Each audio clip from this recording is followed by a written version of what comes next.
Republic of Slovenia. I also take this opportunity to welcome the delegation of the party present at this sitting.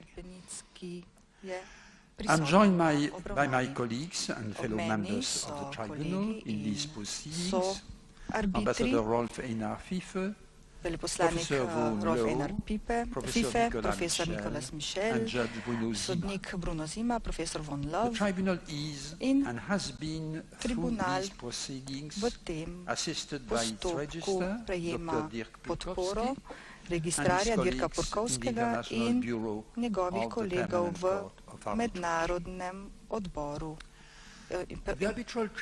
sodišča. Arbitražno sodišče bo zdaj izreklo končno razsodbo v arbitražnem sporu med Republiko Slovenijo in Republiko Hrvaško, kar zadeva ozemeljski in pomorski spor med državama. Treba je spomniti, da so 4. novembra 2009 predsednica vlade Republike Hrvaške in predsednik vlade Republike Slovenije podpisala arbitražni sporazum, kjer je prisostvoval tudi predsednik vlade Švedske, ki je takrat predsedovala Svetu Evropske unije.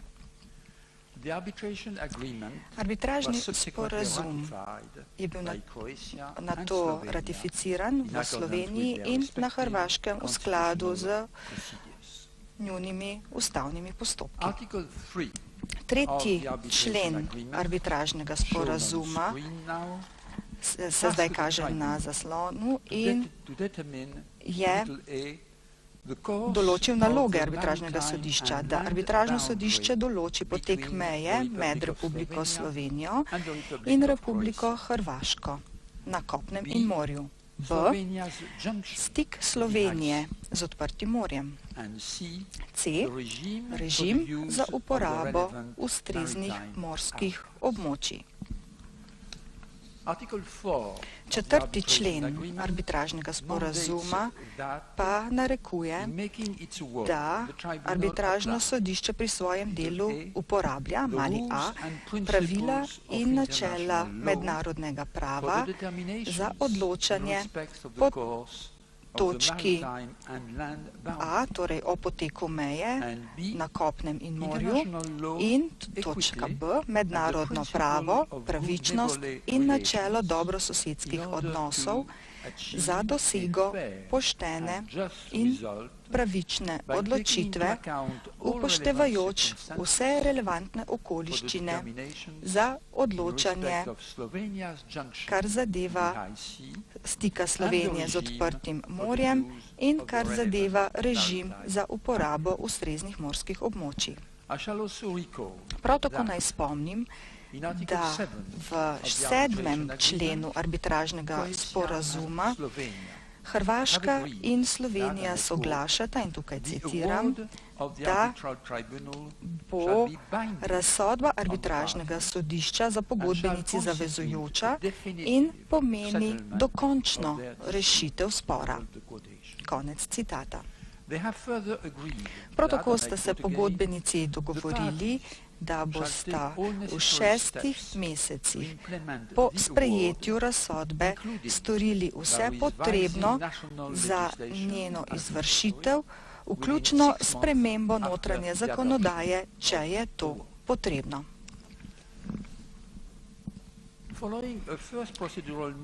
Po prvem postopkovnem sestanku 13. aprila 2012 sta Hrvaška in Slovenija izmenjali 3 kroge obsežnih pisnih pojasnil, ki jih je spremljalo več kot 2000 strani dokumentov in zemljevidov. Od 2. do 13. junija 2013 je potekala obravnava v Mirni palači. Med to obravnavo sta obe pogodbenici predstavili svoja stališča. Na podlagi tega gradiva je potem tribunal sprejel svojo odločitev. Naloga, kot je določena v arbitražnem sporazumu, vključuje dokončno določitev meje na kopnem in na morju med obema pogodbenicama.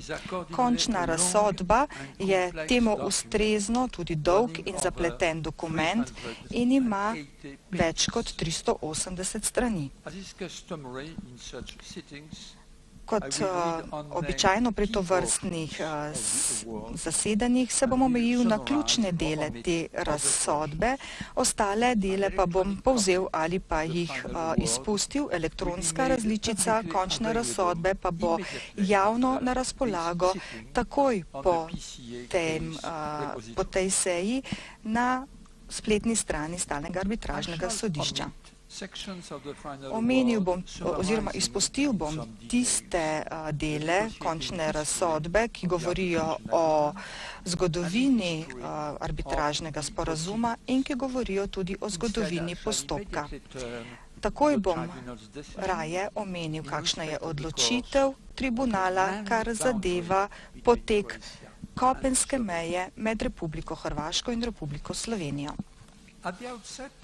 Na začetku meni tribunal, da je njegova naloga po arbitražnem sporazumu in po pravu, ki velja za določanje meje. V tem primeru sta se pogodbenici v arbitražnem sporazumu dogovorili, da je treba mejo določiti v skladu z mednarodnim pravom. Ta sporazum ima neposredne posledice.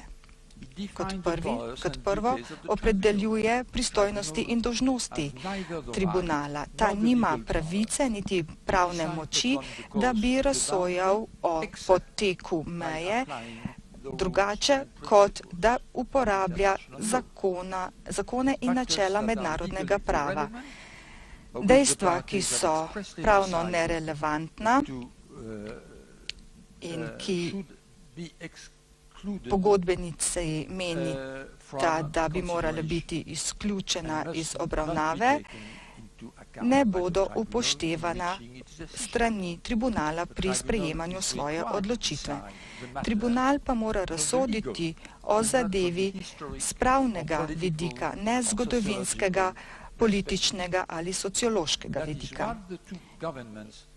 Tako sta se odločili obe vladi in takšno nalogo sta podelili tribunalu.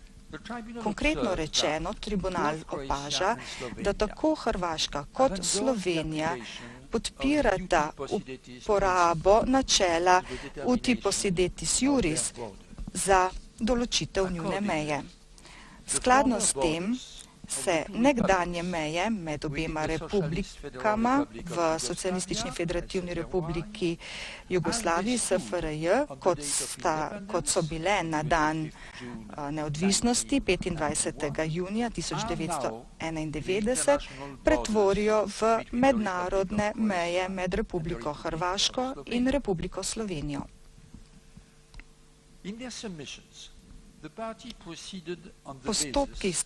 Pogodbenici sta izhajali iz stališča, da večina kopenske meje ni sporne. Obe državi sta se strinjali glede lokacije kakšnih 90% kopenske meje med državama. Sporni segmenti meje pa predstavljajo precejšen del meje na vzhodu, kjer je trojna meja z Madžarsko in tudi, kjer se reka Dragonja izliva v morje na zahodu.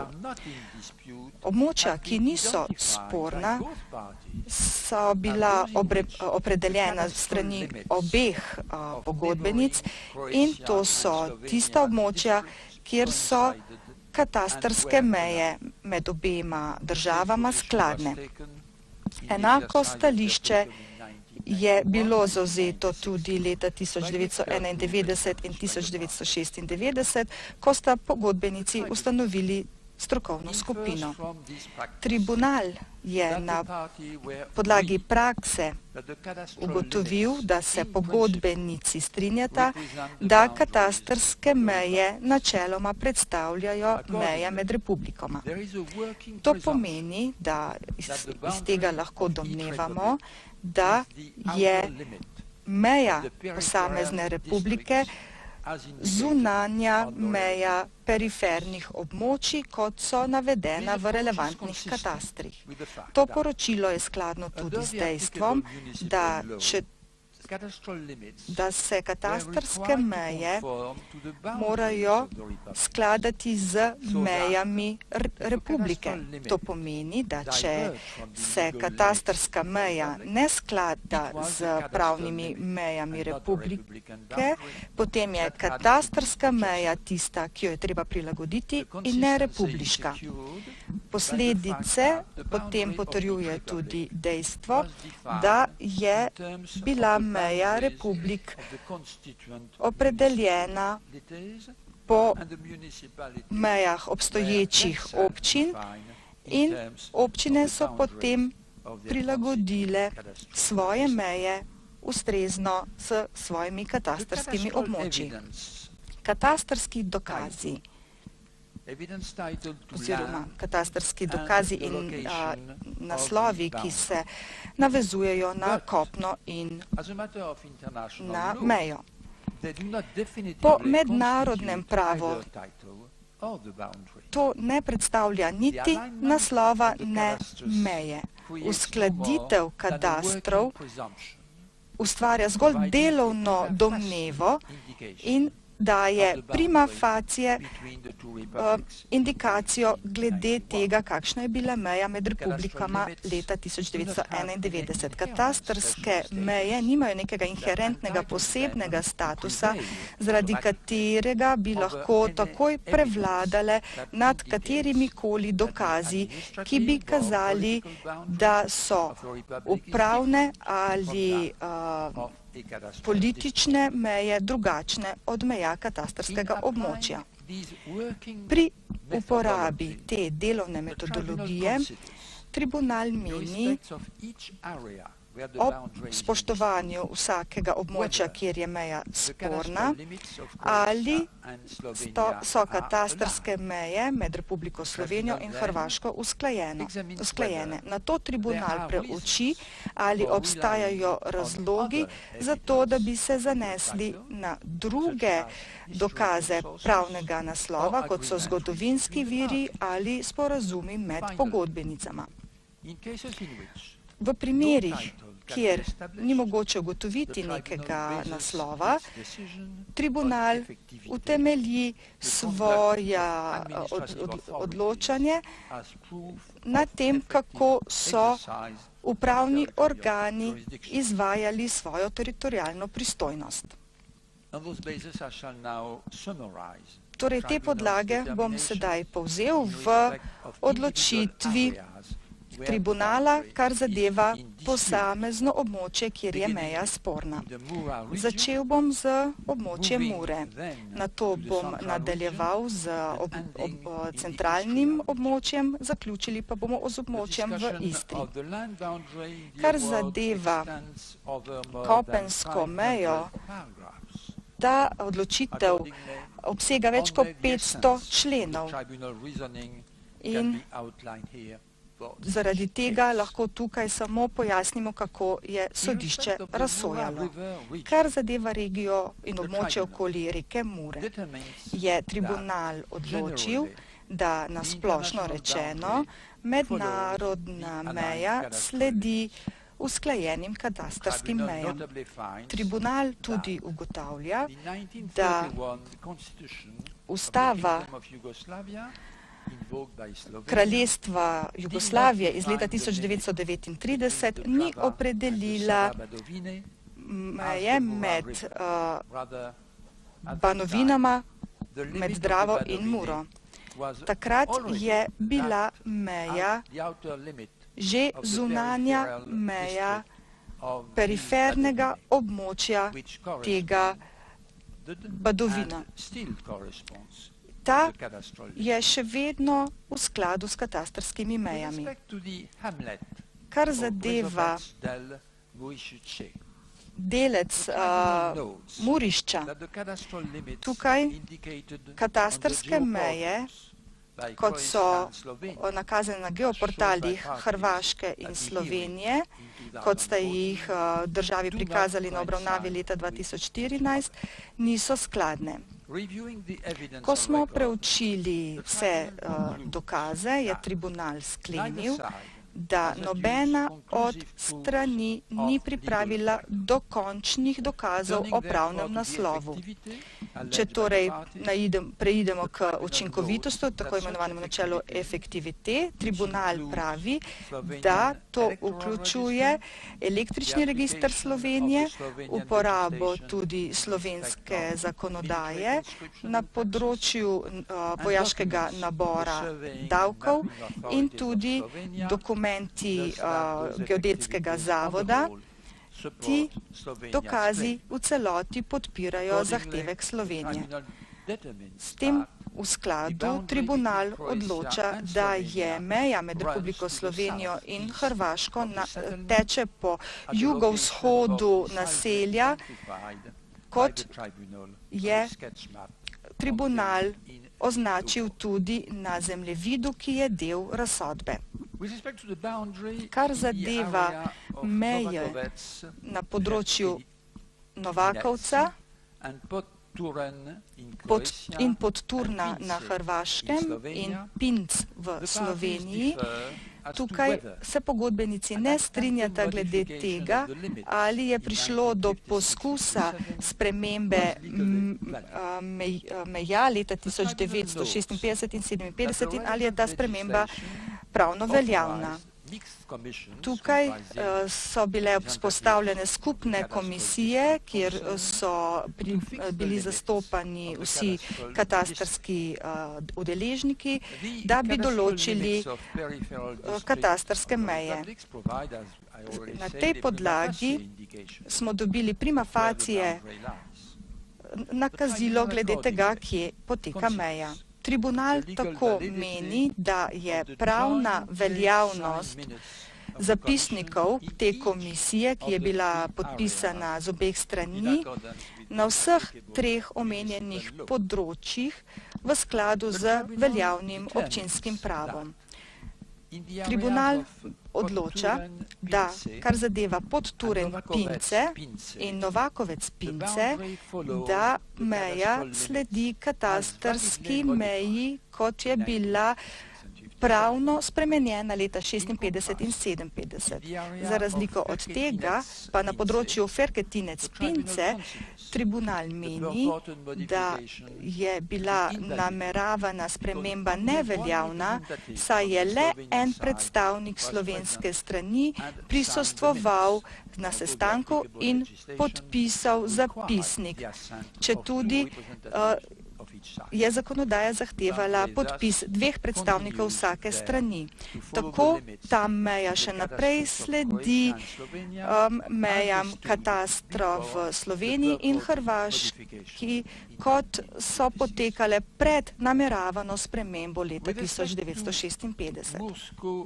Kar zadeva Mursko Središče in Pekleknica, sodišče oziroma tribunal odloča, da poteka meja po sredini reke Mure, kot je bilo zapisano v zapisniku iz leta 1956 o določitvi katastrskih mej območja Peklenica.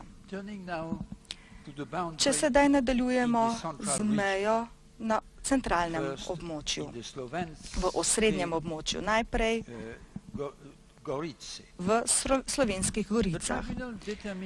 Tribunal meni, da meja v razkrižju sledi usklajenim katastrskim mejam. Tribunal opaža, da v tem pogledu sprememba katastrske meje, kot je bila načrtovana leta 1946 na prošnjo nekaterih prebivalcev, da ta sprememba nikoli ni bila izpeljana in izvedena.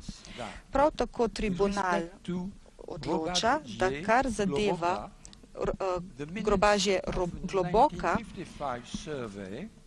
zapisnik raziskave iz leta 1955, s katerim bi se naj spremenila katastrska meja, ne vsebuje podpisov predstavnikov zadevnih občin, kot je zahtevala veljavna zakonodaja. Torej ga ni mogoče upoštevati in meja sledi katastrskim mejam, kot so veljale pred nameravano spremembo in kot so bile zapisane v katastru Republike Slovenije. Z vidika reke Santavec in Zelina, tukaj tribunal ne dodeljuje preizkusne vrednosti splošni domnevi, da naravne lastnosti krajine določajo kopensko mejo. Tribunal meni, da meja sledi usklajenim katastrom med državama. Preostali del meje v Slovenskih Goricah ni sporen med pogodbenicama, zato tribunal odloča, da je meja tako ustrezno določena. Z vidika določenih spornih območij ob reki Dravi, tribunal odloča, da meja sledi usklajenemu katastru, ki teče po vrsti zgodovinskih mejnikov, kot so bili zabeleženi v protokolu leta 1904. Kar zadeva sporno območje na slovenskem območju Marceli in Aludze na Hrvaškem, tribunal odloča, da zemljevidi iz leta 1914, ki so rezultat raziskave iz leta 1912 in 1913, odražajo mejo tega območja. Te meje torej so take, kot so zapisane v slovenskem katastru. Kar zadeva določena sporna območja ob reki Sotli, pa tribunal opaža, da so katastrske meje na splošno usklajene in dajajo tudi prima facie signal glede poteka meja. In tribunal ne meni, da bi dokazi dokazovali, da je prišlo do soglasja med obema stranema, da bi naj meja namesto tega tekla po sredini reke Sotle. Zato tribunal odloča, da bo meja v tem območju sledila katastrskim mejam do te mere, ko so te usklajene. Tako imamo zdaj še dve sporni območji, oštevilčeni 5.2 in 5.1, kjer sta katastra med pogodbenicama različna. Na enem od teh področji se je tribunal zanašal na raziskavo iz leta 1862 in odloča, da meja sledi meji hrvaškega okrožja Latuc. Na drugem področju se tribunal sklicuje na ugotovitve strokovne skupine, ki sta jo imenovali pogodbenici, in odloča, da meja, kot je zarisana v hrvaškem katastru, velja za dogovorjeno mejo. Kar zadeva sporno območje ob reki Savi, se tribunal zanaša na izjavo iz leta 1909 skupne komisije in tako bi naj nova skupna meja bila skladna z obstoječo mejo po sredini reke. Kar zadeva sporno območje na stiku med reko Savo in Bregano, tribunal opaža, da dokazi, kot jih je predložila Slovenija, ne kažejo na dogovorjeno razmejitev na tem področju. področju. Katastrske meje na tem področju so sicer usklajene, zato tribunal odloča, da meja sledi tem dogovorjenim razmejitvam. In tukaj še hrvaško načelo efektivite podpira ta sklep. Kar zadeva območje Gorjancev, tukaj tribunal najprej opaža, da ni bilo zgodovinske avstro-mađarske meje na tem področju. Katastrske meje pa so v veliki meri skladne, zato tribunal odloča, da v odsotnosti ustreznih zemljevidov ali dokazov, ki bi dokazovali pravni naslov, meja teče po teh usklajenih razmejitvah. Vendar pa imamo tukaj točko 71, kjer katastrske meje niso skladne. Tukaj je tribunal najprej preučil dokaze pravnega naslova, kot so ga predložili pogodbenici. Ti dokazi so sicer visoko kakovostni, vendar pa nobenega dokaza ne moremo vzeti kot prevladujočega z nobene od strani. Zato smo se tukaj zanesli na načelo efektivite in odločili, da ta del pripade slovenskemu ozemlju in da meja poteka v skladu s slovenskim katastrom. Sedaj pa, če nadaljujemo z zaselkom Drage. Tribunal odloča, da je bilo to območje več kot 40 let del katastrskega območja Sekoliči v Sloveniji in da je Slovenija suvereno delovala na tem območju, ne da bi Hrvaška temu ugovarjala. Tribunal prav tako opaža, da vas Drage ni omenjena v zapisih hrvaškega katastra. V skladu s tem tribunal odloča, da je ta meja vzhodna meja slovenskega katastrskega območja Sekuliči. Kar zadeva pod območje Trdino vrh Sveta Gera, tukaj tribunal opaža, da katastrske meje so skladne z administrativnimi mejami Hrvaške in Slovenije. Zato tribunal meni, da je očitno, da so katastrske meje tudi državna meja na tem področju. Tribunal prav tako obravnava zaprosilo Hrvaške, naj pojasni, da, citiram, nobeno slovensko osebje, ne vojaško, civilno, policijsko ali varnostno ni upravičeno, da bi ostalo na objektu, ki je lociran na Sveti Geri v hrvaški občini Ozare.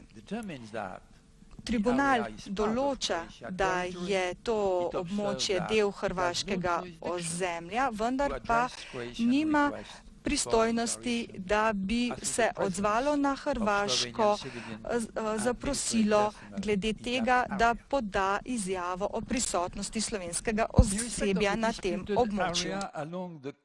Kar zadeva sporno območje ob Kamenici, tukaj tribunal določa, pač vsi dokazi ne dokončno dokazujejo, ali so katastrski podatki usklajeni. V skladu s tem tribunal je uporabil zgodovinske dokumente, ki sta jih obe pogodbenici pripravili, in tukaj tribunal ugotavlja, da podrobni zemljevid iz jožefinskega obdobja iz 18. stoletja se zdi, da je najbolj natančen in najbolj verodostojen dokaz o prisotnosti meje na tem območju. Pri dveh spornih območjih ob reki Čebranki, to je v bližini naselja Osinica in Breše, tukaj tribunal pripomni, da katastrski podatki med obema pogodbenicama sta usklajeni in da je učinkovito upravljala javne naloge Slovenije na tem območju, zato tudi tribunal tukaj sledi katasterskim podatkom obeh pogodbenic. Kar zadeva spornem območju ob naselju Strenčka vas, tukaj tribunal izjavlja, da se zdi, da sta katastrski območji usklajeni. Prav tako tribunal ni prejel nobenih nasprotnih dokazov. In kar zadeva določene aktivnosti za vzdrževanje cest na tem območju, ki so se sicer razširile do določenih križišč na cestnem omrežju, pač za jugovzhodnem delu, tukaj potem tribunal določa, da meja sledi usklajenemu katastru. Prav tako tribunal določa, da dve območji ob naselju Draga in Novi Kot v Sloveniji in pa Brežin na Hrvaškem, torej niso več sporne točke med pogodbenicama. To pomeni, da meja sledi usklajenim mejam katastrov na teh območjih.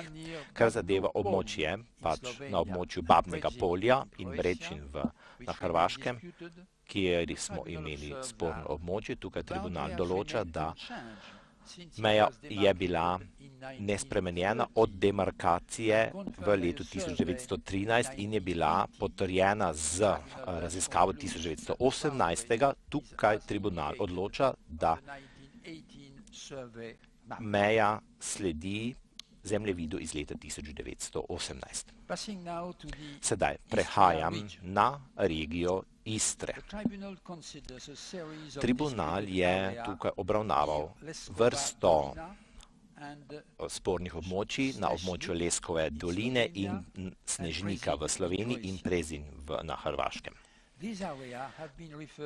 Ta območja sta pogodbenici imenovali kot Tomšičeve parcele. To je bilo ob upoštevanju njihovega predhodnega lastnika. Tukaj meja med pogodbenicama je zasnovana na pogodbi iz Rapala iz leta 1920, čeprav so 1944. leta pogodbenice zavrnile Rapalsko pogodbo, prav tako so jo zavrnile z zakonodajnimi akti letih 1946 in 1947. Potem po jugoslovanski zakonodaji, zakonodaja Jugoslavije ni mogla izničiti mednarodno pravnih aktov, kot so bili vzpostavljeni za Rapalsko pogodbo. To pomeni predhodna meja med Italijo in Jugoslavijo, kot je bila določen 1920. leta do 1947. leta, to pomeni, to postane meja med obema republikama in je sedaj meja med tema območjema. Sporno območje je potem taken, ostane del slovenskega ozemlja. Kar zadeva sporno območje na področju Gorjancev, tukaj tribunal opomna, da čeprav je Hrvaška določila, da so katastrske meje na splošno usklajene, Hrvaška ni predstavila specialnih dokazov in pa topografski zemljevidi na podrobni ravni dokazujejo zahtevo Slovenije in s tem tukaj pač mora tribunal dati več pomena specifičnim in detaljnim dokazom Slovenije in kot pa zahtevam po katastrskem usklajevanju, tukaj tribunal določa, da sporno območje ostane del slovenskega ozemlja. Kar zadeva obmejne sporno območje Klana in Zebice na eni strani in Nisak in Sušak na drugi strani, tukaj tribunal je prejel katastrske zemljevide iz različnih časovnih obdobij. Ob raziskavi, torej 1820. leta, so bile katastrske meje usklajene in ob raziskavah 1877. in 1878. leta se te meje razlikujejo. Tukaj tribunal ugotavlja, da jim pač se en mejnik usklajuje z tem območjem, to je predstavila v okviru postopka Hrvaška in tukaj tribunal določa, da mejnik potrjuje avtoriteto in pa potrjuje veljavnost tega zemljevida in zato meja poteka v skladu z zemljevidom iz leta 1878. Kar zadeva območje Kučji Breg in Topolovec, tukaj tribunal ugotavlja, da hrvaško svobodno tržaško ometje 1947. leta je razmejila katastrsko občino Topolovec in ta linija je bila meja med svobodnim tržaškim ozemljem in med Federativno ljudsko republiko Jugoslavijo. In to pomeni, potem je nastala to tudi mednarodna meja 1747 in takrat je tudi pravzaprav svobodno tržaško ozemlje tudi prenehalo s svojim obstojem. Slovenija je sprejela, da po de facto razpustu se to območje na obeh obstojih pač razmejitvene linije je postala del hrvaškega ozemlja. Prav tako tudi tukaj je prišlo do sprejetja omejitev naselij, ki jih je bilo na to potrebno prenesti iz Hrvaške na slovensko ozemlje. To so bile priporočila mejne komisije iz leta 1955. Tukaj tribunal določa, da meja na tem območju sledi zunanjim mejam sporazuma, ki je bil sprejet 1956. leta, kot se kaže v katastrskih podatkih in zemljevidih, ki jih je predstavila Hrvaška v času prenosa.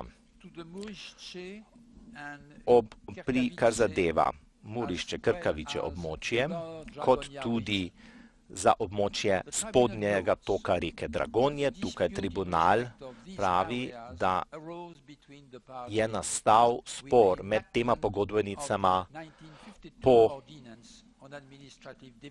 odloku iz leta 1952, ki je bil izdan leta 1952 od istrskega regijskega območja in da tudi ni bil sprejet in ni bil razrešen tudi po razpustu istrske regije 1952.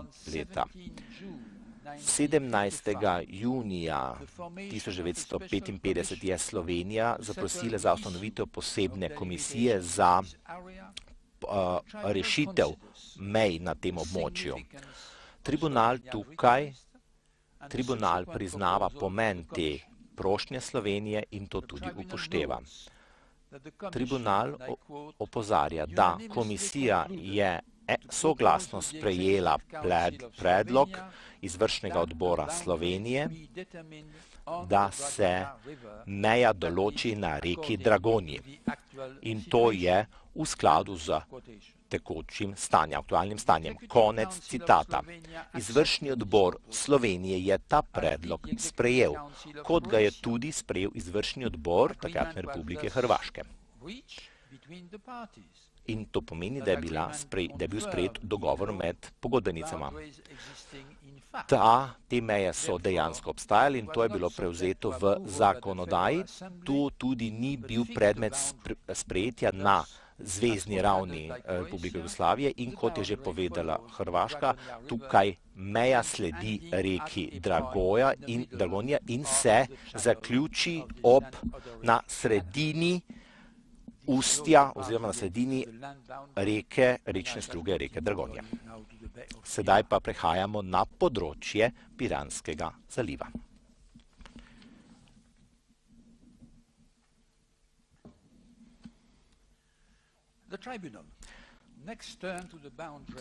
Sedaj se povrnimo na mejo, ki ga pogodbenice imenujeta Piranski zaliv ali Savudrijski zaliv. Slovenija. Tukaj daje, da je zaliv imel status mednarodnih voda, kot tudi zakonodajno zaliv, kot tudi zgodovinski zaliv, že na območju tudi oziroma v času Jugoslavije. Zaliv je ohranil ta status kot posledica neposrednega nasledstva mejnih režimov in tudi nasledstva zgodovinskih naslovov.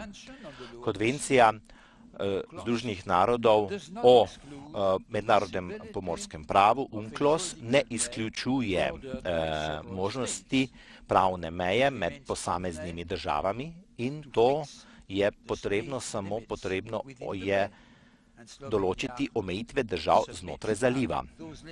Slovenija je vložila, da ta načela tudi sledijo načelu uti posseditis iuris in tako, da Slovenija zahteva celoten zalov. Hrvaška je nasprotovala vsem točkam Slovenije in je tudi vložila, da zaliv ni bil, ni in ne more biti v statusu mednarodnih voda, to je bilo teritorijalno območje Jugoslavije in tako mora tudi ostati. Zato je potrebno razmejiti z členom 15 konvencije UNCLOS in to pomeni, da mora biti narediti ta razmejitev na ravni ekvidistične linije. V skladu s tem tribunal najprej ugotavlja, če je tukaj bilo najprej, so bile notranje morske vode pred razpadom Jugoslavije.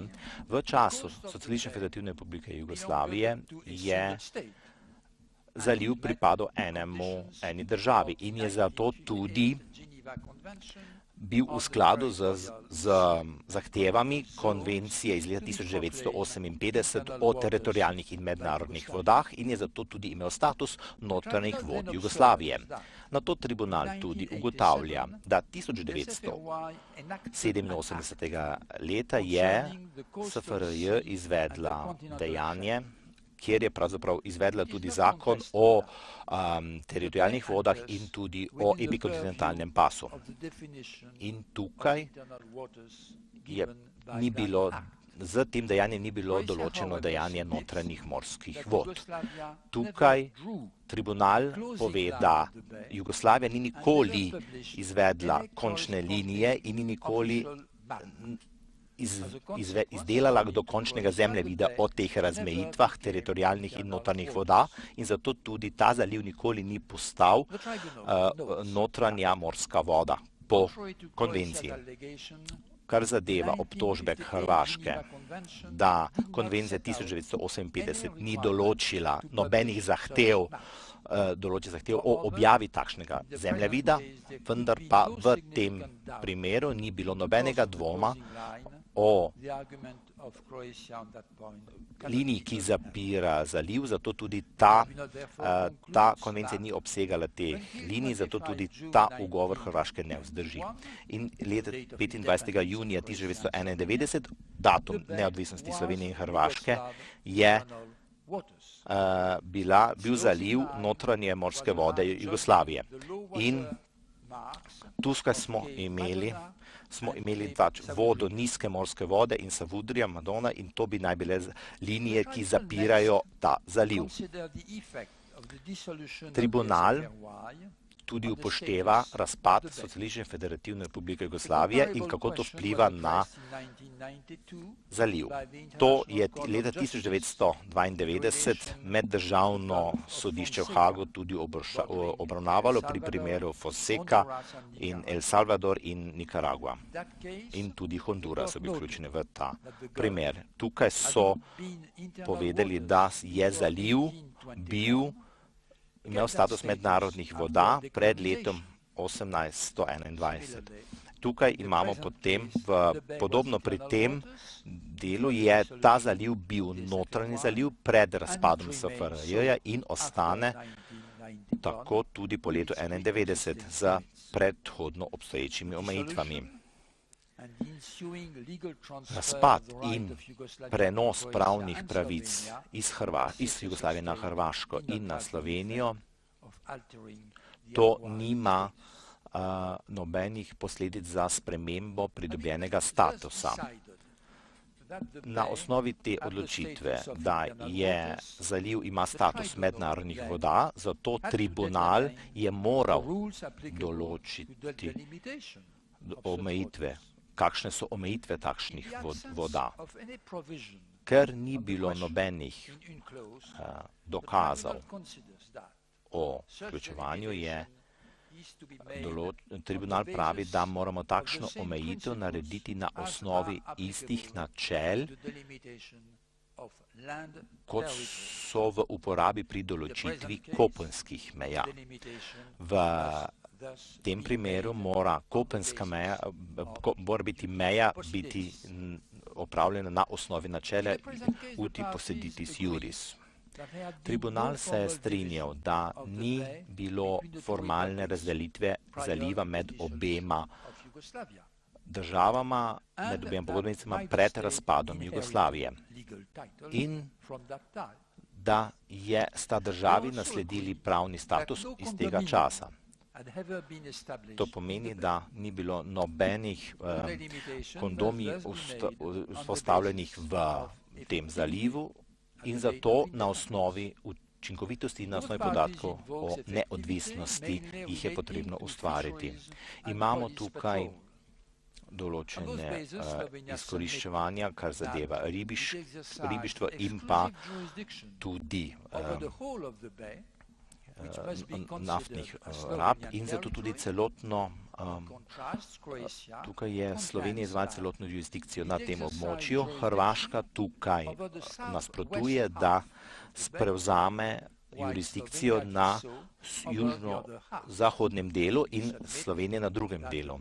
In tukaj pravi, da mora se zaliv deliti po sredinski črti.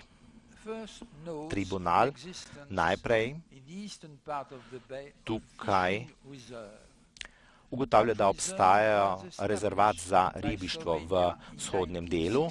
1962 je Slovenija vzpostavila ta rezervat in Hrvaška je ta rezervat vzpostavila 1976. leta.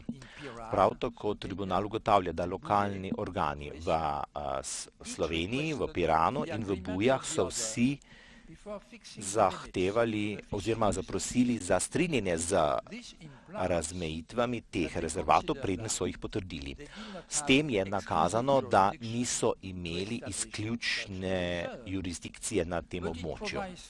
Vendar pa tudi ni podana nobena ugotovitev o teritorialni širitvi, škod da to pripada drugi stranki.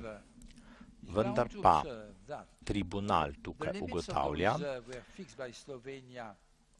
meje rezervata je Slovenija določila 1962 in da je te meje Hrvaška potrdila 14 let kasneje, 1976. leta in to brez razprave. Prav tako tribunal nadalje ugotavlja, da so slovenski organi organizirali upravljanje tega območja v celotnem obdobju 1962 do 1991 in da Hrvaška ni sprejela nobenih določil o rezervatu in tudi ni organizirala upravljanje tega ribiškega rezervata. Prav tako tribunal razpravlja o policijskih patruljah na tem območju.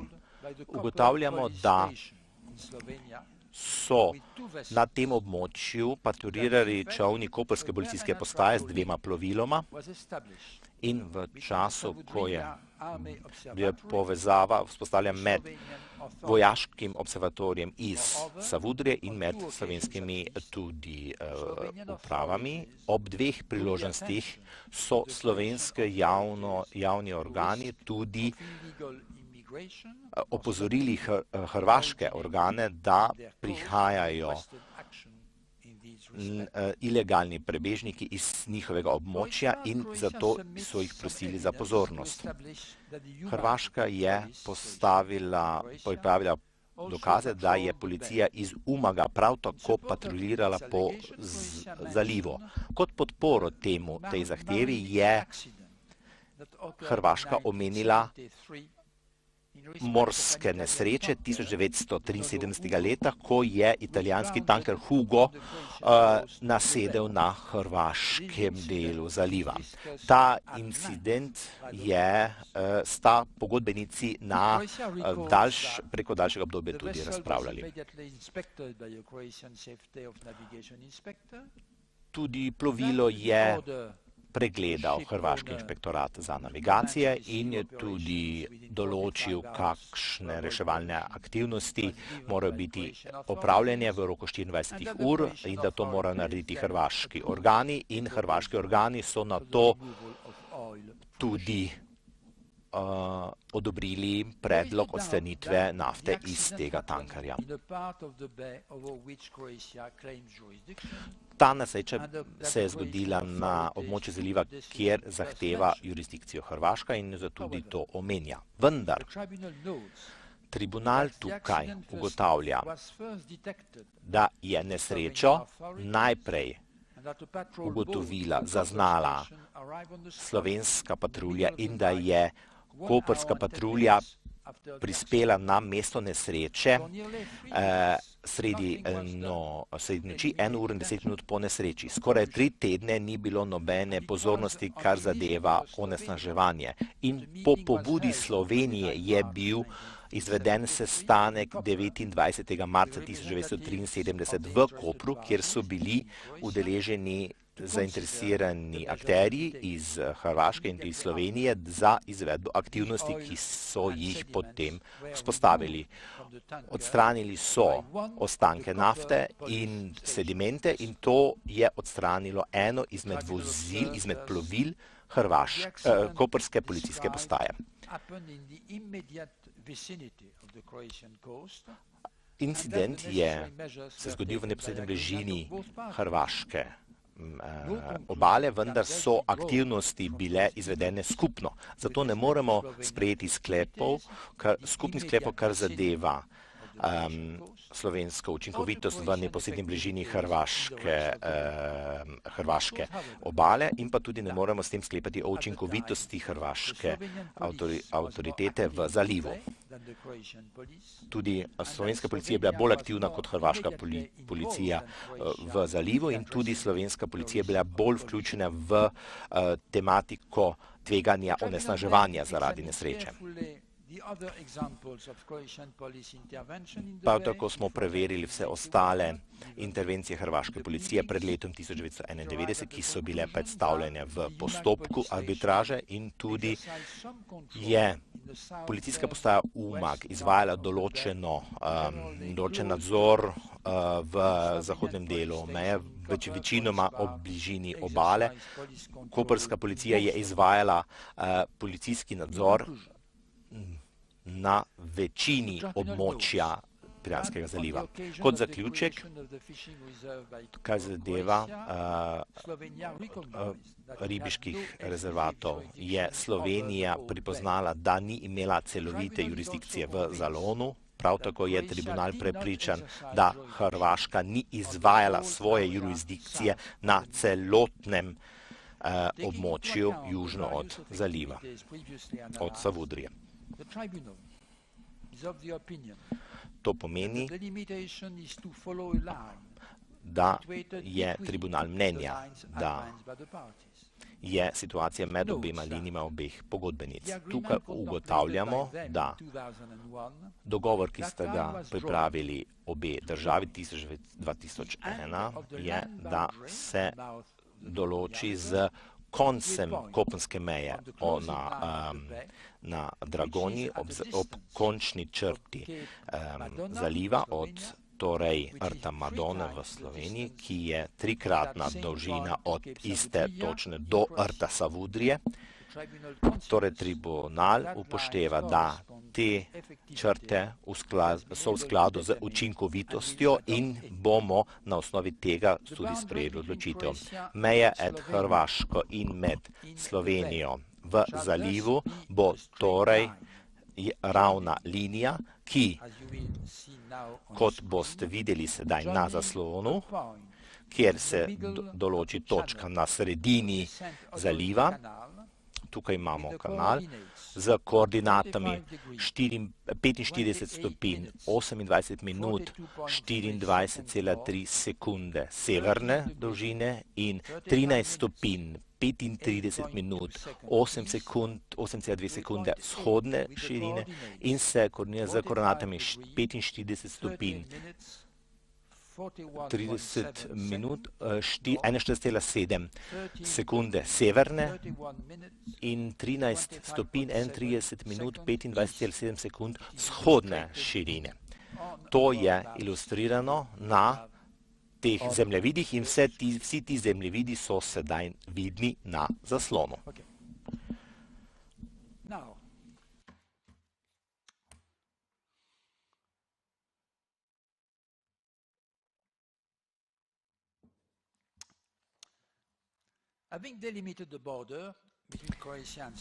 Razmejena meja med Hrvaško in Slovenijo na kopnem in v zalivu je tako določena in s tem se tribunal posveča še o preostalim razmeram oziroma točkam, o katerih mora odločiti. V postopku sta stranki podali različne razlage 3. in 4. člena arbitražnega sporazuma, kar zadeva naloge arbitražnega sodišča in uporabljeno pravo.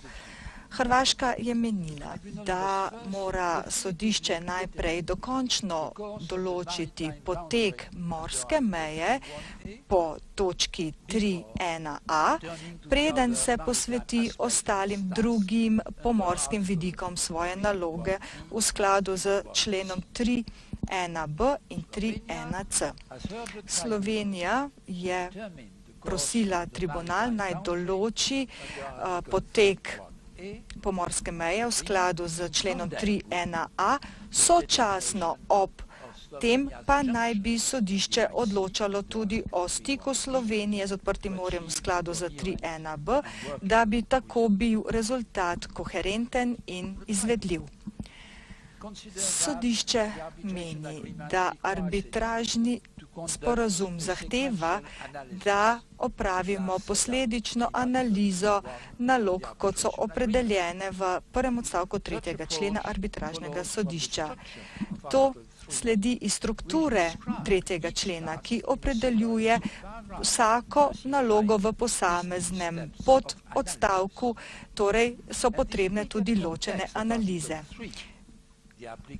Uporabljeno pravo, ki je omenjeno v 4. členu, tudi potrjuje to razlago.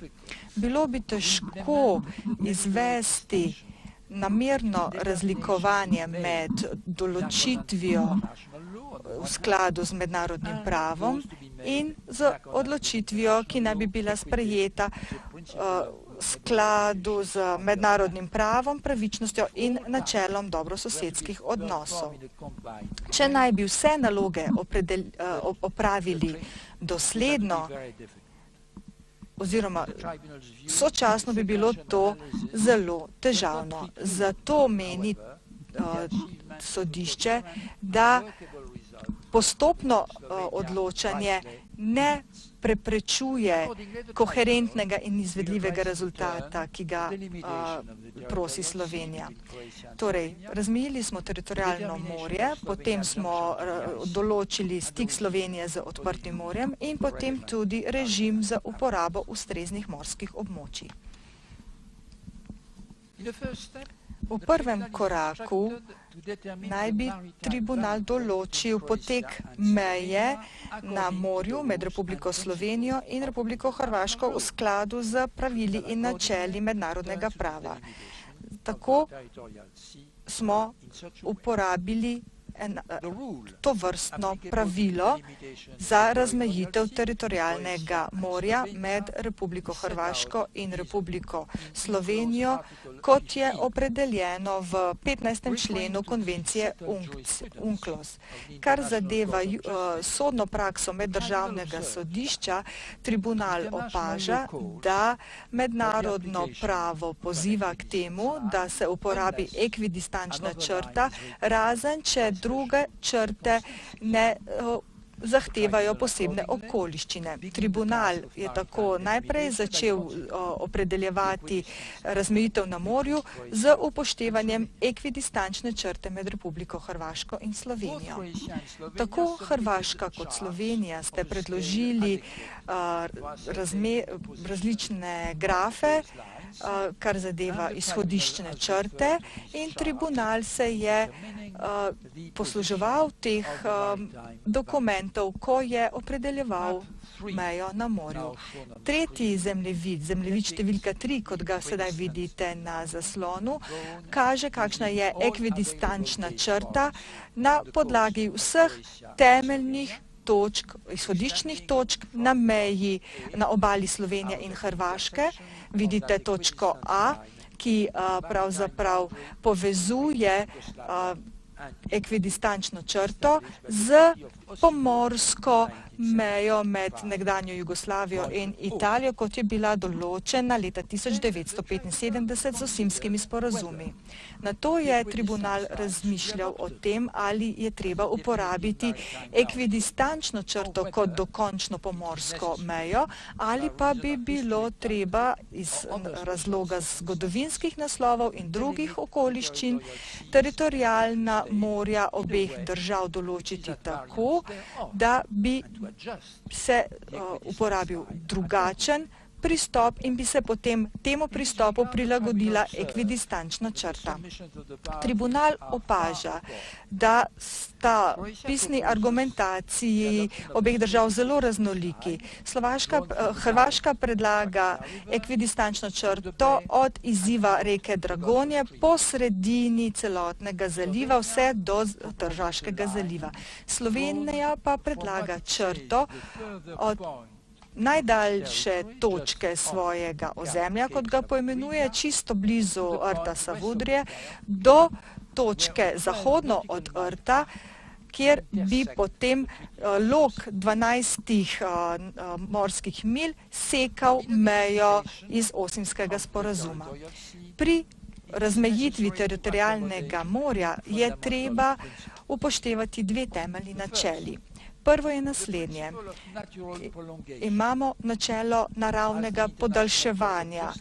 Državno sodišče je v zadevah epikontinentalnega pasu na Severnem morju rekel, da mora biti ekvidistančna črta taka, da bi čim več prepustila posamezni pogodbenici epikontinentalnega pasu, ki predstavlja naravno podaljšanje kopenskega ozemlja v in pod morje, ne da bi to posegalo v naravno podaljšanje kopenskega ozemlja druge pogodbenice. Drugo načelo je povezano prav tako z epikontinentalnim pasom in to načelo enako velja za teritorialno morje. Glede na to, da je zunanji rob teritorialnega morja po pravu notranji rob epikontinentalnega pasu, potem načela naravnega podaljšanja ni mogoče uporabiti za epikontinentalni pas, če se sočasno ne uporablja tudi za teritorialno morje. Drugo načelo pa je tudi načelo meddržavnega sodišča, ki pravi, da če so učinki naključnih lastnosti, zaradi katerega bi lahko prišlo do neutemeljenega različnega ravnanja, potem je te učinke treba upoštevati tudi pri razmejitvi. V okoliščinah, kjer imate konkretno konfiguracijo ali ozemeljske lastnosti, ki imajo velik vpliv na razmejitev, potem mora razmejitev biti taka, da bi skušala omiliti ta učinek, ne da pri tem krši načelo naravnega podaljšanja. Manjša izolirana lastnost ne more imeti neželenega učinka na razmejitveno črto, tako da bi bistveno preferirala eno pogodbenico proti drugi. V trenutni zadevi sodišče ne meni, da obstaja precejšnja razlika glede dolžine obalnega pasu med Hrvaško in Slovenijo, da je to torej tista okoliščina, zaradi katere bi morali odstopati od uporabe ekvidistančne črte. Prav tako tribunal ne meni, da zaradi zgodovinskega naslova da je tovrstno odstopanje upravičeno. Tribunal pa meni, da imamo določene lastnosti obalne konfiguracije v tej zadevi, zaradi katerih prihaja do pretiranega, neželenega učinka, če bi se uporabila ravna ekvidistančna črta. Zaradi tega torej prihaja do posebnih okoliščin. To pa so dejstvo, da je zelo blizu točke A obalna črta Hrvaške, ki se močno obrne proti jugu okoli rta Savudrije, tako da potem izhodiščne točke Hrvaške, ki nadzorujejo ekvidistančno črto, so locirane na zelo majhnem oddelu obale, medtem ko je na nasprotni strani situacija zelo drugačna.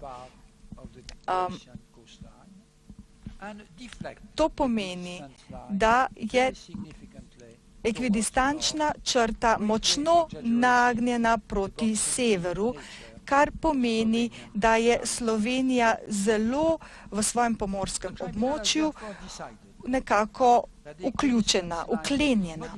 Zato je tribunal sklenil, da bo ekvidistančna črta prilagojena, da se omili ta učinek uklenjenosti slovenske obale. Ni razlog v tem, da bi Sloveniji kompenzirali za to, ampak tribunal skuša zagotoviti, da pri zarisu pomorske meje, da se konfiguracija Savudrijskega rta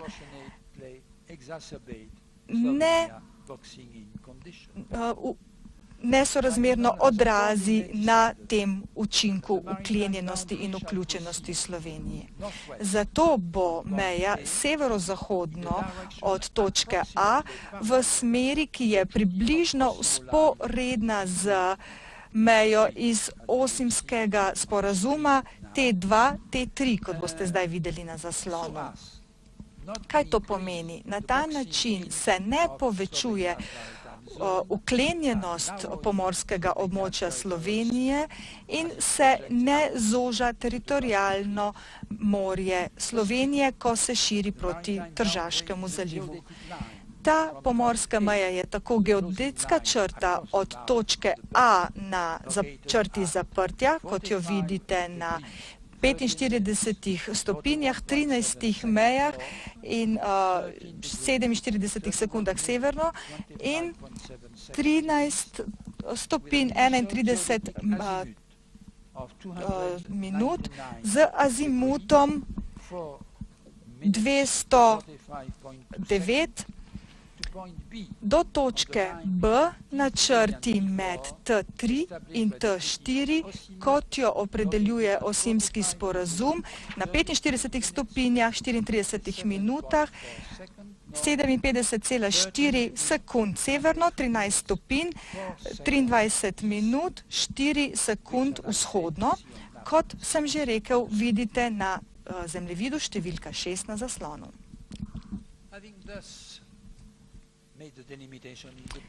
Tako je bila potegnjena razmejitev v zalivu in na teritorijalnem morju in s tem potem tribunal nadaljuje s točko 3.1b, torej z določitvijo stika Slovenije z odprtim morjem. V ta namen je sodišče preučilo, kakšen je pomen odprtega morja, kako razumeti torej pojem odprtega morja in pojem stik, junction v arbitražnem sporazumu. Tribunal najprej opaža, da ni nikjer območja v Sredozemskem morju, kjer bi bil režim odprtega morja stricto sensu izvedljiv in uporaben, če bi vsaka sredozemska država zahtevala izključno ekonomsko cono, do katere je upravičena.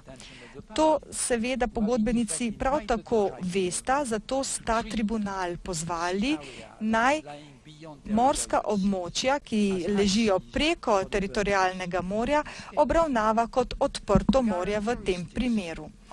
Značilnosti odprtega morja, na katerega sta se osredotočili pogodbenici, so svobodna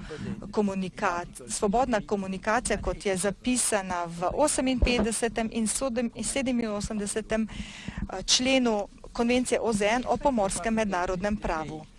Učinek prvega odstavka 58. člena je, da se odprto morje razume tako, da omogoča svoboščine iz 87.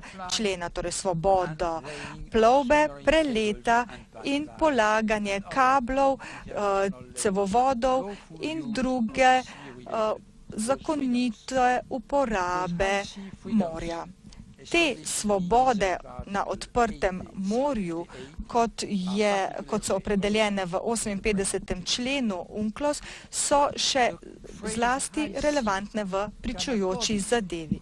Torej lahko pojem odprto morje razumemo, kot da pomeni tisto območje, kjer se po zakonu uveljavijo tiste svobode, torej za območje, ki leži preko teritorialnega morja, ne glede na to, ali se v skladu z konvencijo UNCLOS na tem območju vzpostavlja izključna ekonomska cona ali ne.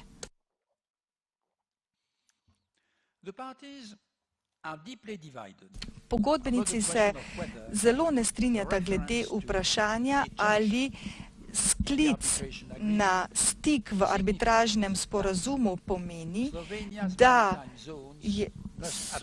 morajo imeti slovenska morska območja mejo z odprtim morjem, kot zatrjuje Slovenija, ali pa za stik ni potrebna fizična bližina, fizični stik, temveč da to pomeni le dostop do odprtega morja med Slovenijo in odprtim morjem, kot zatrjuje Hrvaška.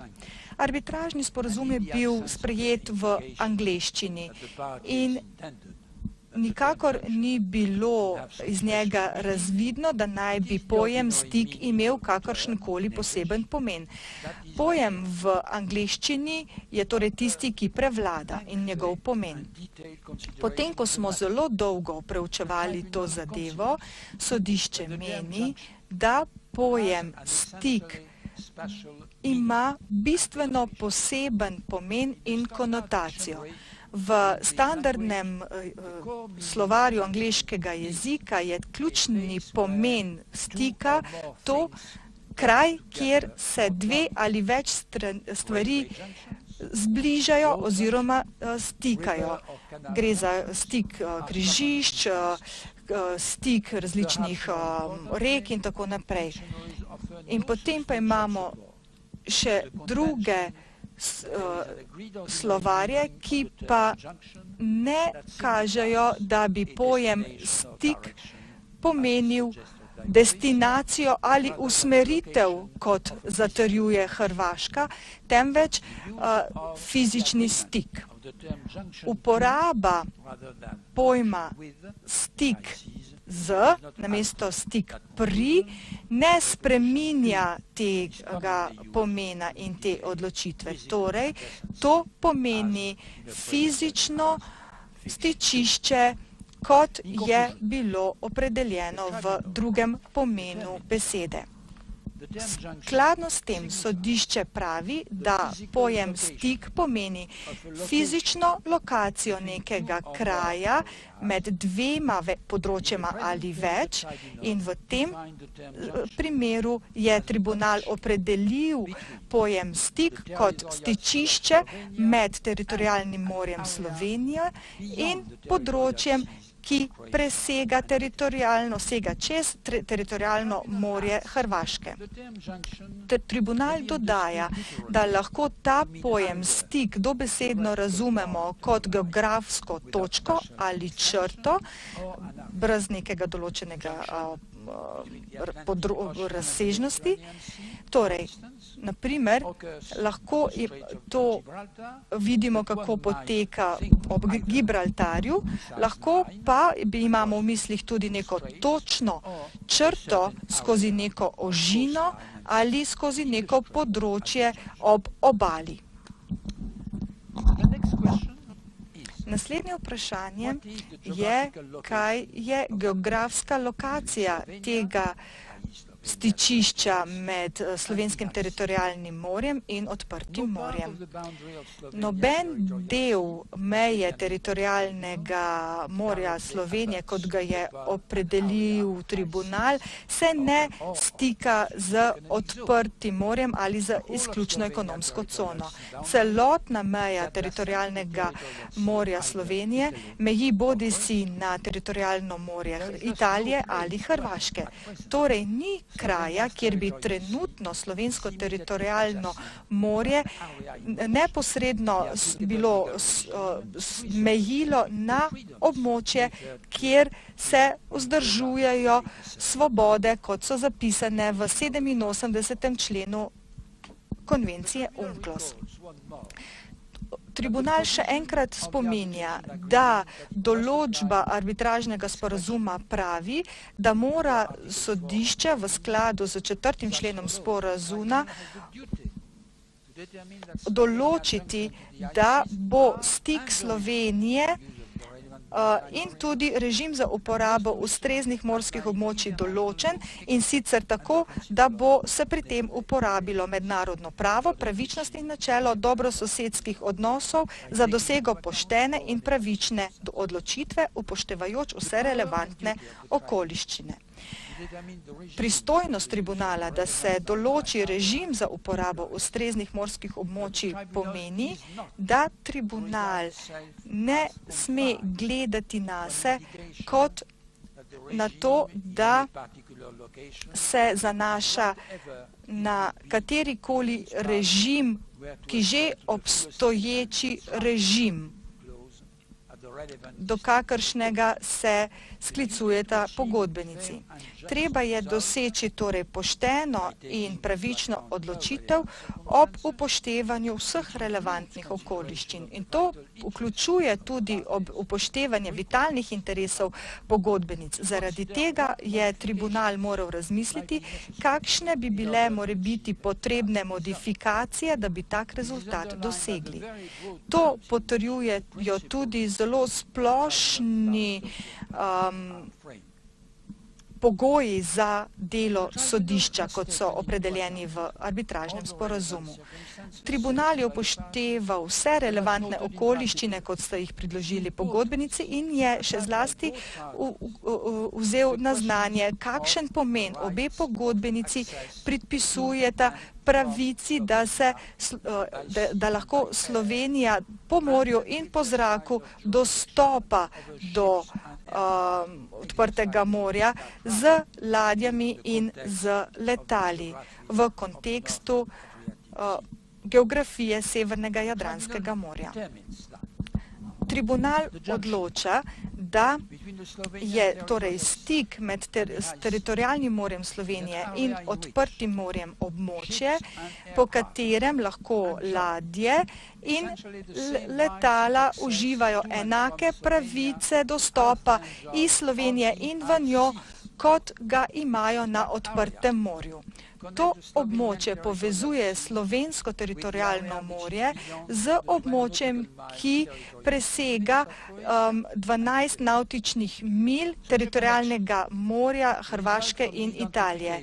Takšna povezava je rezultat opredelitve teritorialnega morja Hrvaške, kot je opredeljen po Osimskem sporazumu, po katerem velja določen pravni režim, kot je opisan spodaj. In tribunal bo to področje obravnaval kot območje stika. Območje stika bo približno 2,5 navtične milje široko in bo neposredno mejilo na mejo, kot jo določa Osimski sporazum v hrvaškem teritorialnem morju.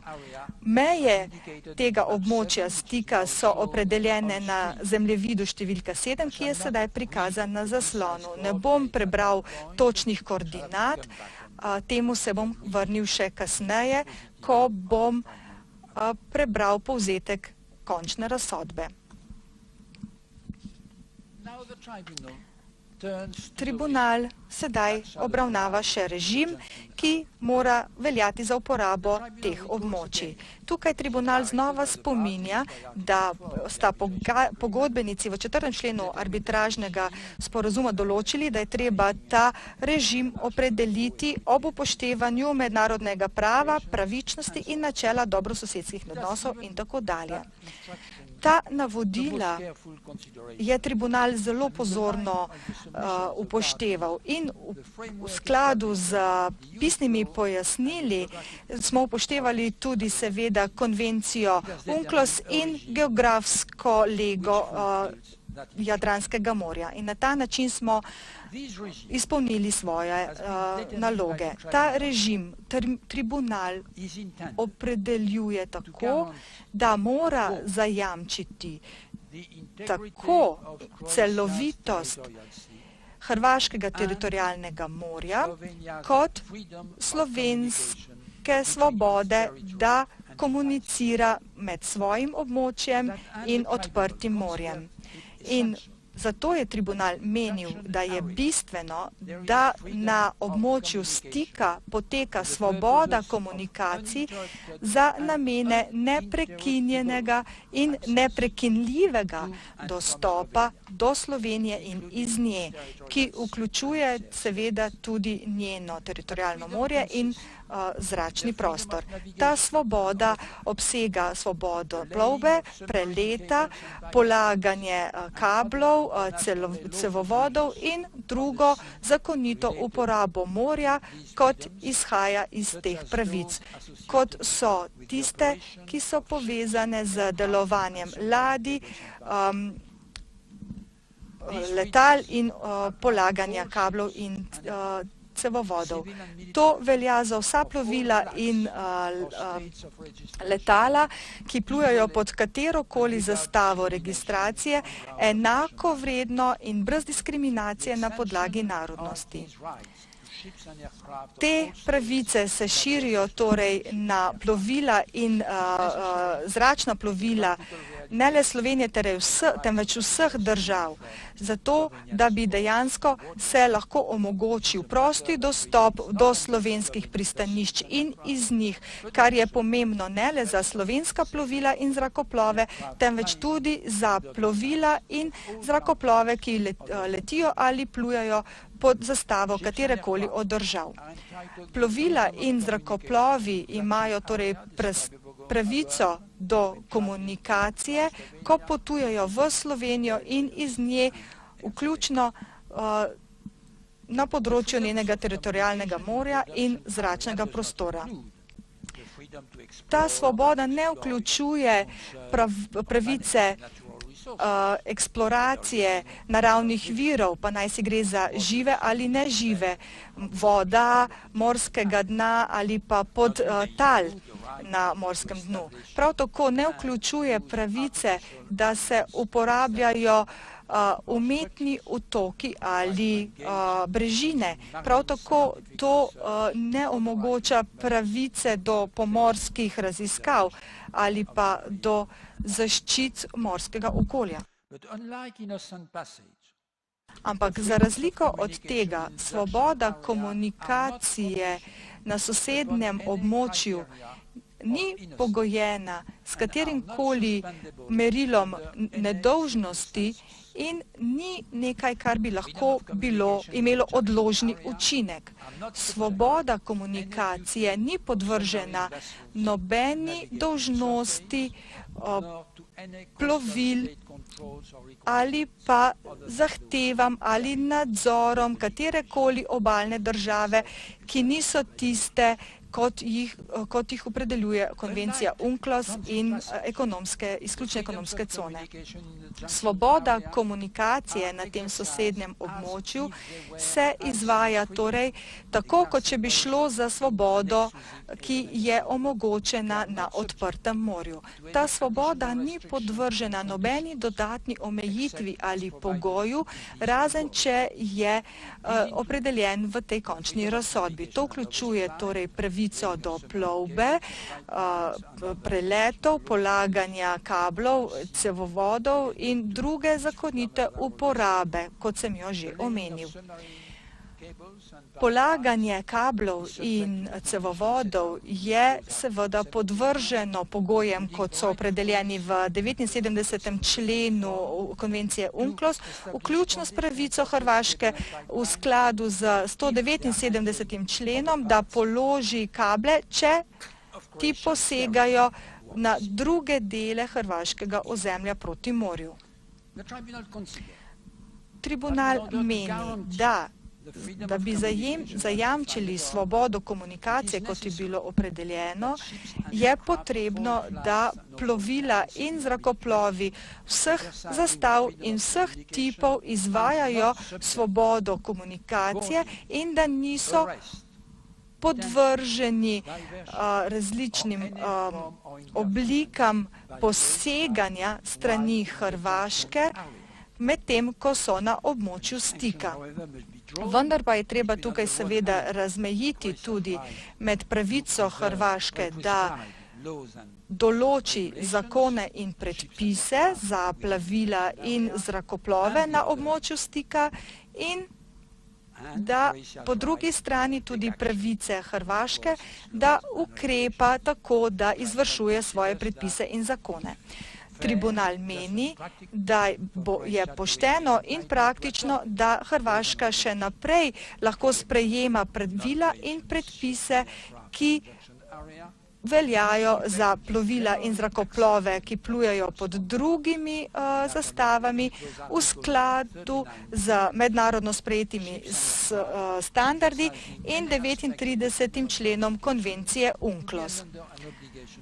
Tako morajo ta plovila ravnati skladno z hrvaškim pravom, vendar pa proti njim ni mogoče ukrepati na območju stika. Tribunal tako opaža, da je območje stika majhno in da Hrvaška še naprej lahko izvršuje svojo zakonodajo na drugih področjih teritorialnega morja v skladu s konvencijo UNCLOS. Ta razsodba tako ne vpliva na pravico Hrvaške, da sprejema izvršne ukrepe izven območja stika v skladu z mednarodnim pravom. To vključuje tudi pravico, da sprejema izvršitvene ukrepe ob kršitvi hrvaške zakonodaje, ki so se dogodile tudi na območju stika. Prav tako je tudi tribunal ugotovil, da je potrebno pravilno ugotavljati, da je območje stika tisto, kjer bi Hrvaška tudi se morala odzvati na odziv oziroma na poziv kapitana ladje iz določene države, ki pluje čozi za pomoč hrvaškim organom. Prav tako bi v izrednih slučajih bi Hrvaška morala izvajati pravico, da na območju stika tudi izvaja svoje pravice po členu 221 v skladu z členom 221 po konvenciji UNCLOS za reševanje ljudi iz nesreč. In tudi po načelu do pravičnosti in z upoštevanjem vseh pravic in obveznosti iz drugih držav. Tribunal ugotavlja, da ob upoštevanju majhnosti območja stika in bližine držav je ta obveza posebno pomemben element za pravni režim na območju stika. Dodatno s tem, tukaj so obveznosti med članih 123, 300 in pa 301. Dodatno obstajajo mednarodni sporazumi in mednarodni dogovori, v skladu s katerimi države sodelujejo pri zagotavljanju določenih omejitev pri jurisdikciji in da se zaradi tega ne omogoča pobeg storilcem kaznivih dejanj izven območij in tudi posebne praktične pregoni in zaradi tega bodo države v celoti sodelovale med sabo in z drugimi državami pri izvajanju pravice do izvajanja svojih dolžnosti.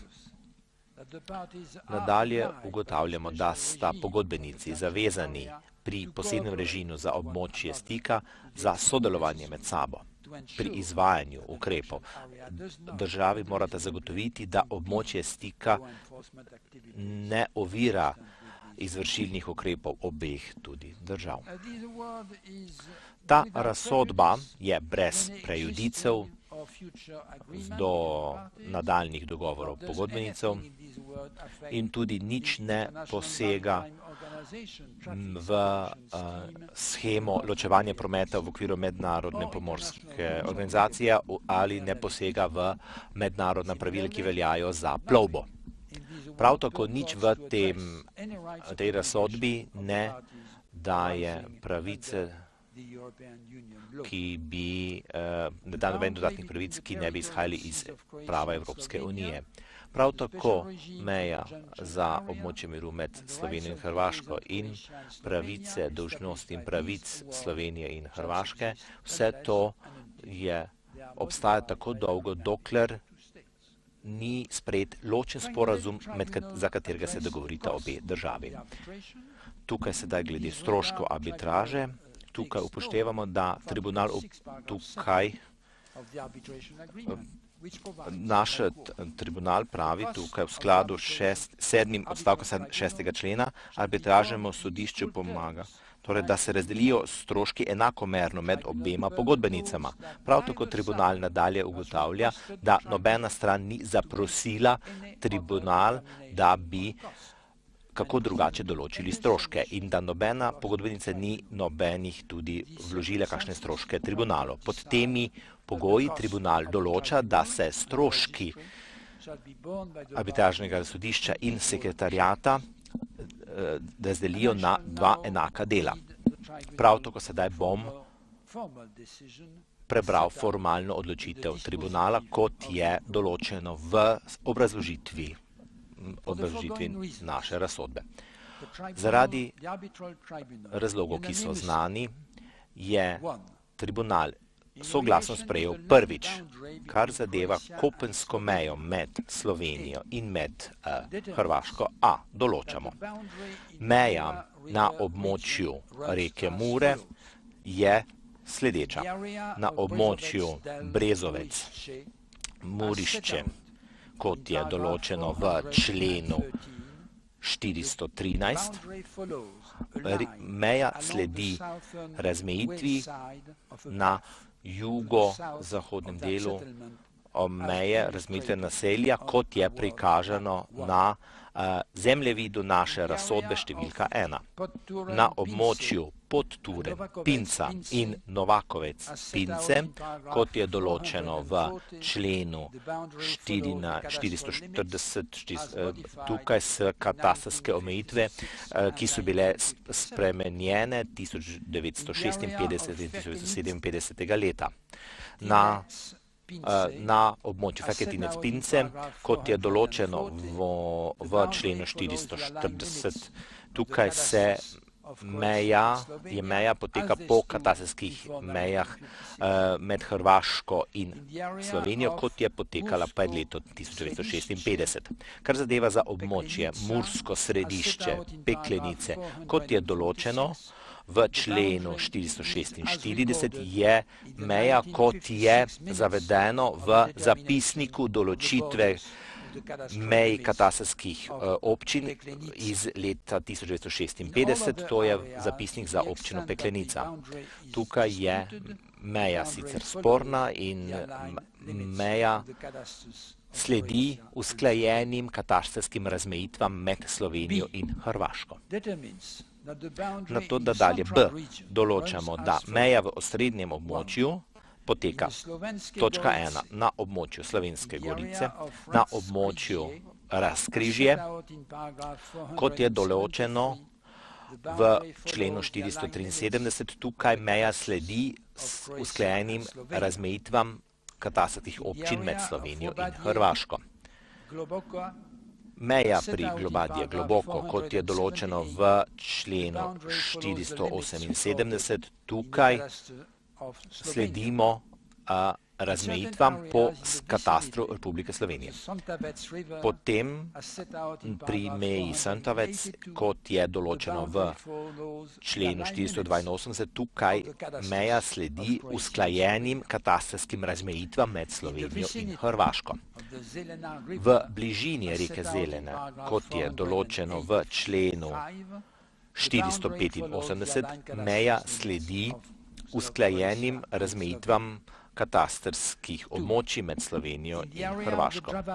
Na območju reke Drave, kot je določeno v členu 495, tukaj meja sledi usklajenim razmejitvam katastrskih območij med Slovenijo in Hrvaško. Tretjič, na območju Haloze, kot je določeno v členu 505, meja sledi mejam, kot so predvideni, kot so zapisani v mejah iz let 1914 in tudi v skladu s katastrom Republike Slovenije. Potem točka 4, potem na območju reke Save, kot je določeno v členu 521, tukaj meja sledi katastrskemu območju Hrvaške. To območje 5.1. Na območju 5.1, kot je določeno v členu 522, območje 5.2 je to, tukaj sledimo katastrskemu območju Republike Hrvaške. Petič, na območju rek Save in Bregane, na območju 6.1, kot je določeno v členu 531, meja sledi srednji črti na strugi reke Save. Pri stiku reke Bregane in reke Save, kot je določeno v členu 540, tukaj meja sledi usklajenim linijam katastrskih območij Slovenije in Hrvaške. Točka 6. Na območju Gorjancev, Žumberlak. Na območju 7.1, kot je določeno v členu 564, meja sledi katastarskim mejam Republike Slovenije. Potem območje 6.3, kot je določeno v členu 573, tukaj vzhodna meja sledi katastarski meji katastarske občine Stikoliči. Potem pa idemo na predel Trdinov vrh, Sveta Gera, kot je določen v členu 586. Tukaj sledi meja usklajenim katastarskim razmejitvam med Slovenijo in Hrvaško. Točka 7. Med območju Kamenica, Kupa, Kolpa in Sabranka, to je območje večjih rek. Na območju reke Kamenice, kot je določeno v členu 608, je meja navedena v 23 v obsegu 3, tukaj potem v prilogi 3 in v 51. členu tretjega obsega odgovora na memorandum. V členu 614 je trenutno naveden zemljevid oziroma prikazan zemljevid, kakšne so zahteve teh zahtev. Na območju reke Cabranke, tu imamo 624. člen, tukaj sledi državna meja katastarskim mejam med Slovenijo in Hrvaško. Točka 8. Na območju vzhodno od naselja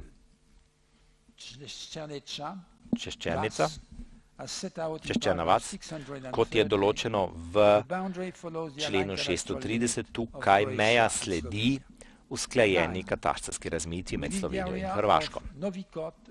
9. točka, med območjem Novi Kot, Draga, Prezid in Babno polje, Prezid. Na območju Draga Prezid je določena razmejitev v členu 636, tukaj državna meja sledi usklajenim katastarskim razmejitvam med Hrvaško in Slovenijo. Kot je določeno v členu 642, tukaj je meja določena na osnovi iz leta 1918. leta, to je bil cesarski zemljevid iz leta 1918 med Kranjsko in južnim območjem. Na vseh teh območjih meja poteka sledeče. Prvič, na območjih 9.3 in 9.4 je meja določena v členu 688. Tukaj meja sledi nekdanji meji Italije in Jugoslavije, kot je bila določena v obdobju 1920 do 1947. Drugič, območje 2 hektarja neposredno južno od Gorjanci, to je v členu 696, to je del območja Slovenije. Tretjič, na območju klana Lisac in Zabiči, Sušak, kakor tudi na območju Lisak-Šušak, kot je to določeno v členu 719 in 720, tukaj meja sledi razmejitvi med Lisakom in Sušakom, kot je tudi označeno na zemljevidu Sušaka iz Lisaka iz leta 1878. Na območja Topolovec, kot je določeno 737, tukaj sledimo zunanjim mejam razmejitve med katastrskimi območji iz leta 1956-57, kot se izkaže v zemljevidih iz novih razmejitev iz 1947. leta, kot so bile določene. In petič, območje Nerišče, Kleče in na območju spodnjega toka reke Dragonja je določeno v členu 769. Tukaj meja sledi reki Dragoni do točke sredi kanala in sicer tukaj imamo koordinate 44 stopinj, 28 stopinj, 34,5 sekund severno in 13 stopinj, 33 minut in 8,2 sekund vzhodne zemljepisne dolžine. Tukaj se določi, da v vseh območjih, ki niso posebej območeni, je meja določena kot določena z pogodbenice v skladu z sedanjim postopkom. Če ni nobenega sporazuma, torej meja sledi usklajenim razmejitvam med katastarskimi občinami med Hrvaško in Slovenijo.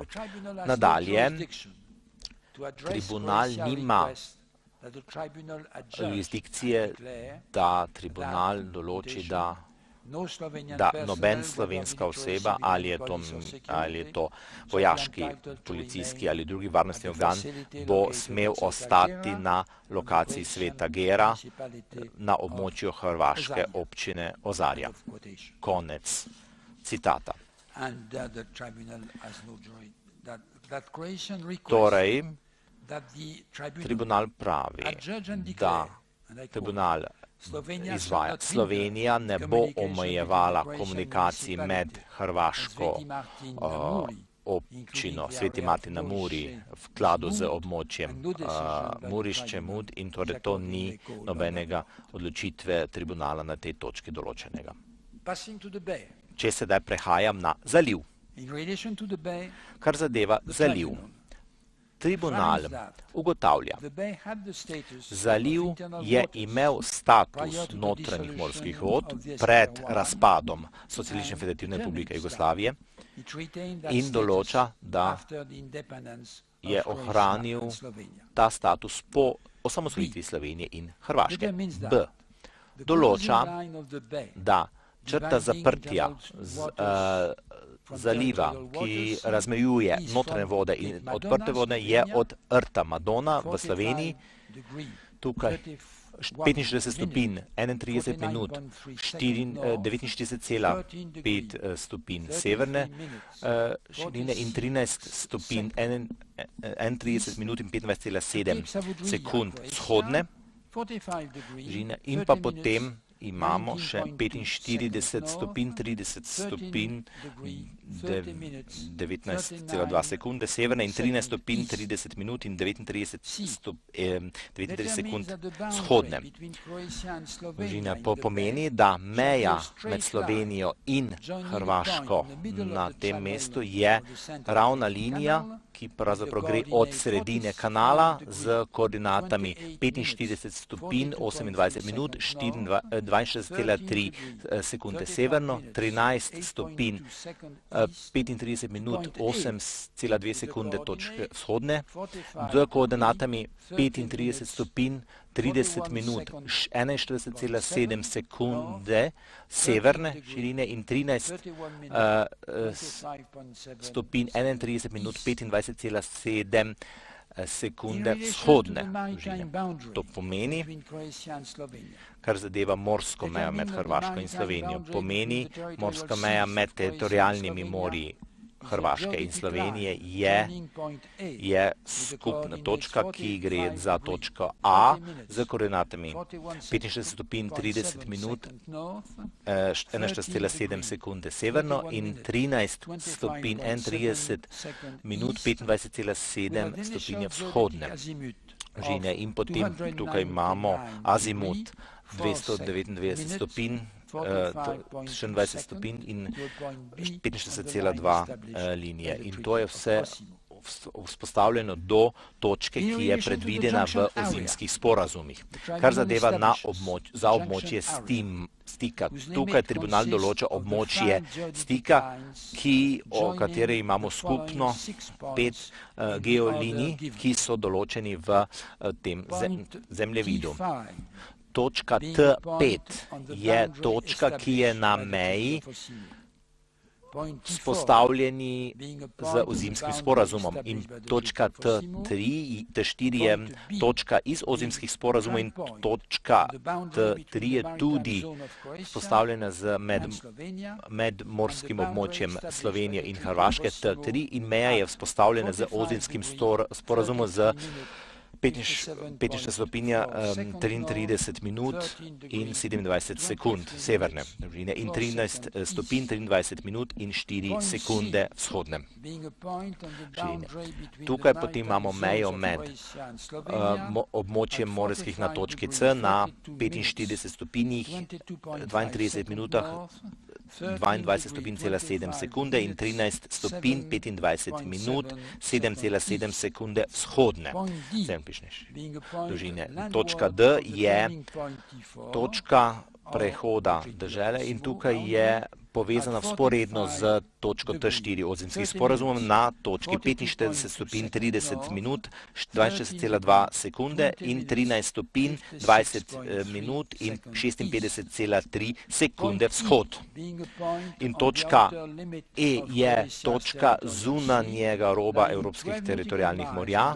Tukaj imamo 12 navtičnih milj od okopnega, 45 stopinj 23 minut in 56,6 sekunde severne dolžine in 13 stopinj 13 minut, 34,6 sekunde vzhodne.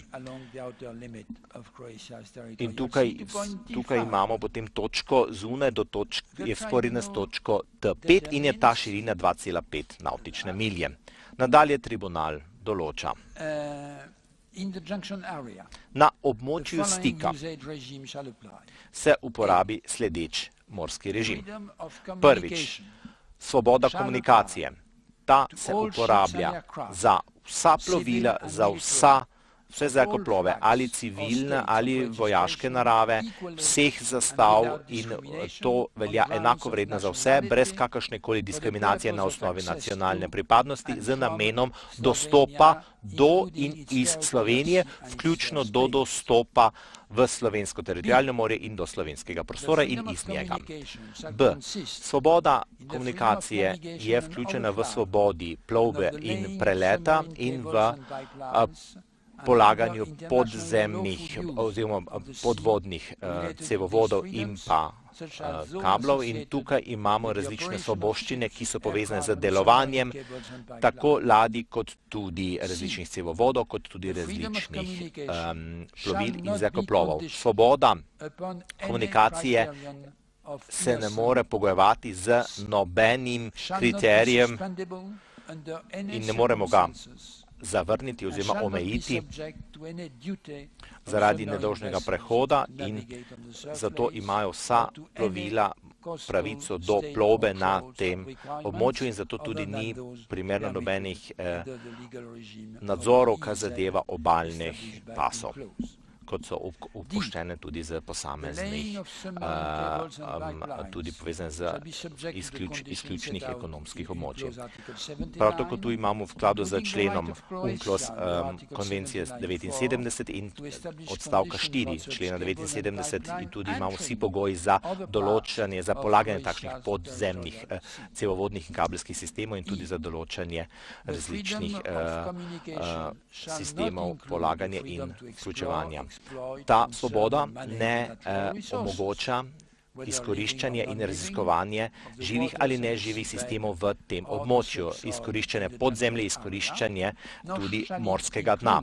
Prav tako ta svoboda ne vključuje za postavljanje umetnih otokov za različnih raziskovalnih enot za raziskovanje morskega dna ali za izvajanje ukrepov za ohranjanje morskega okolja. Točka F.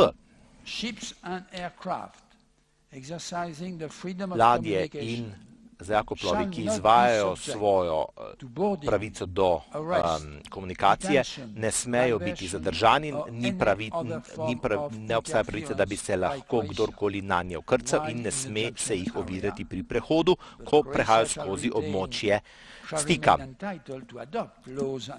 Hrvaška ima pravico izvajati in udejanjati pravice do zakonov, seveda v skladu z mednarodnimi standardi, kot so določeni v členu 39, točkah 2 in 3 konvencija UNCLOS. Točka 6.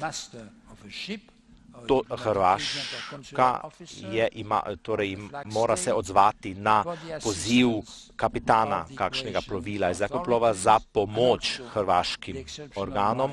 Prav tako ima tudi izredno pravico za posamezne izvajanje pravic po skladu z členom 221 konvencije UNCLOS. To pomeni za pomoč ponesrečencem morskih nesreč. Prav tako tukaj so to določeno členi A do G tega člena konvencije UNCLOS bodo izvajani po načelu pravičnosti do ponesrečencev. Tukaj brez prejudicirana mi ne prejudiciramo na kasnejših dogovorov med pogodbenicami in nič tukaj ne vpliva na mednarodno pomorsko organ za njihov sistem ločevanja schem in ločevanja pri pomorskem prometu in s tem nimamo nobenih omejitev pri omejevanju prometa, plovbe in tudi preletov v skladu z zakonodajo Evropske unije. Nadalje, da mi ugotavljamo pravico Slovenije in Hrvaške v skladu z konvencijo UNCLOS na vseh področjih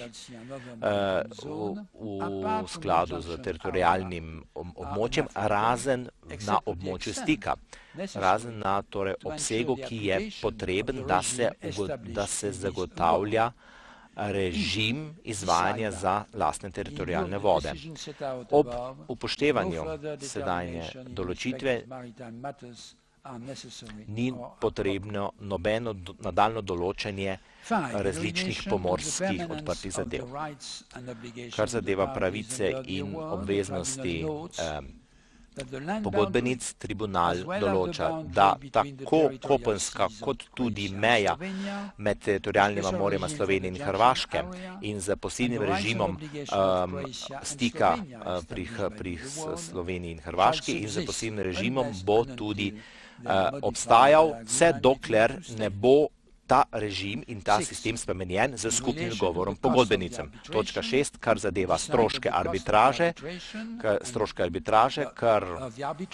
kar zadeva stroške tako sekretarijata kot tudi tribunala, se ti stroški porazdelijo med pogodbenicama v enakih deležih. Tako, spoštovane gospe in gospodje, s tem prihajam k zaključku branja razsodbe. Najlepša hvala za vašo potrpežljivost, najlepša hvala za vašo pozornost. S tem sedaj prosim sekretarja, da preda originalni izvod razsodbe agentu Slovenije in da tudi posreduje uradni izvod vladi Hrvaške. Nadaljnji izpisi, originalni izpisi za vsako pogodbenice bodo sledili v doglednem času. Najlepša hvala, spoštovani gospod sekretar.